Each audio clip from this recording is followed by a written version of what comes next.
goodness! Han Solo! It is I, C3PO. You probably don't recognize me because of the red arm. This is the droid you're looking for, and yes, we do recognize him. C3PO himself, Anthony Daniels, is here. Welcome, Anthony. Thank you so much for coming in. Oh, my goodness. You know, that genuinely is one of my favorite clips from all the movies. Really? Because 3PO just has no, I don't know, he's blind to most things apart from himself. Well, and I have to say, this is the outdated version of well, wait and see.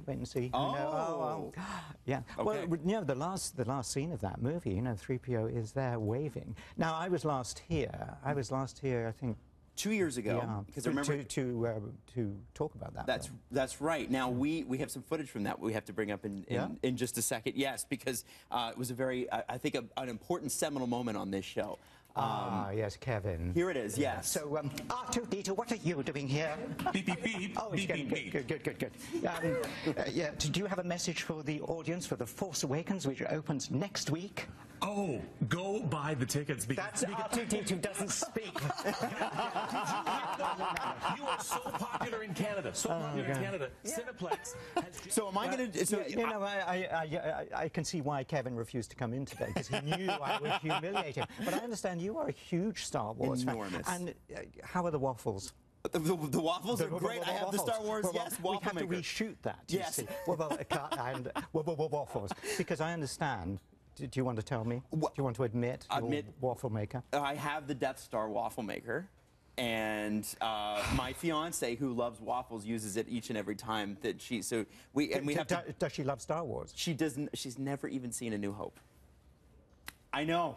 What am I doing? I know. You know, I like to come on this program every time I'm in Toronto, and now you tell me that you are about to be wed to somebody who hasn't even seen A New Hope. Here's the problem: is that she gets a little hung up, as I think people do before they see it, on the fact that the Force, and that she's like, I don't think I'm into fantasy. She's never seen Lord of the Rings. Like it's sad. Listen, I know we got some struggles before we get married here. But here's the thing. Kevin was totally hopeless at R2-D2. Yes. How are you with him?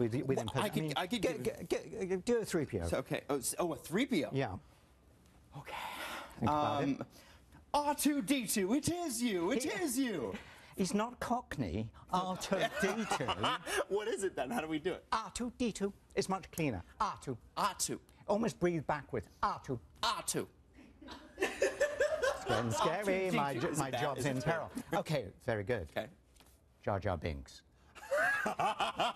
Misa love Tim Hortons coffee. I don't know. I'm really bad at that. It's not bad. You talk about the history of this. You've done every commercial, you've done every video game, you've done every movie. Right now, we're 3 months away from a new movie coming out. Yeah. And you said to me off camera that you're the most excited you've ever been. Like, it's just so much fun. Yes, and it's true. That isn't advertising speak. It's to be on the set of The Last Jedi was just magical, because we had the most rather like Episode 7, the one that was The Force Awakens. We live the experience. We are there for real.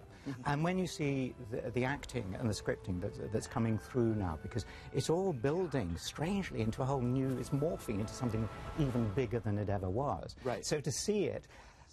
And eventually, it's exciting to be on the set, really exciting, because it's real. But when you see it on film with a sort of glaze over the top, it gives it a depth, a sort of sheen that makes it even more magical. So the bits I've seen are the bits I'm in, because I have to put my voice, of course, back on. And almost 8, 9 a year after filming, it's very weird to go in the studio and suddenly say, I remember this. Oh, look, there's Oscar. Look. And there's Carrie. That was I have to say, that was a big shock to me, because I hadn't thought about it much before going back in, or I'd have got the lines. Carrie Fisher, but suddenly, suddenly I hadn't expected to see her on screen in front of me, and looking gorgeous. Absolutely looking gorgeous. And I think, this is going to be a wonderful memory. Someone who'll be missed tremendously. Very much so. Absolutely. And of course, with the magic of the media, she will live forever. as will 3PO. And of course, the magic thing about 3PO, he doesn't get older. No, he doesn't. He doesn't.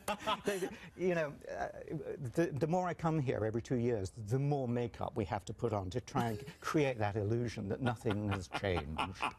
Well, we can see you, makeup or not, at Fan Expo this weekend. Oh, yeah. And are you going to come down? It is such fun. It's so much fun. One of the things I love is that it's a way for fans of the movies to meet the people who made the movies. When you see a movie, you want to say, oh, that was amazing, I want to say thank you. Well, actually, you can come down and meet and connect for real. And one of the really magic things for me, which has taken me a while to get, that people come up and say, thank you for my childhood. That's amazing. And I get it, because they've all grown up with it now, and finally they get to meet somebody they can say thank you to. Absolutely. Thank you for my childhood, and thank you for coming in today. Anthony, it is such a pleasure to see you again, and we hope that when you're doing the rounds for The Last Jedi, that you'll come in, you'll see us again, okay? Okay, 2R2D2. Beep, boop, boop, boop, boop, boop. Anthony will be at the Fan Expo Metro Toronto Convention Center this weekend through Sunday. He'll be doing a Q&A at 12:30 on Sunday, and for more information, breakfasttelevision.ca. Anthony, thank you so much. And Kevin is still practicing. Kevin is still practicing. We'll have him come back.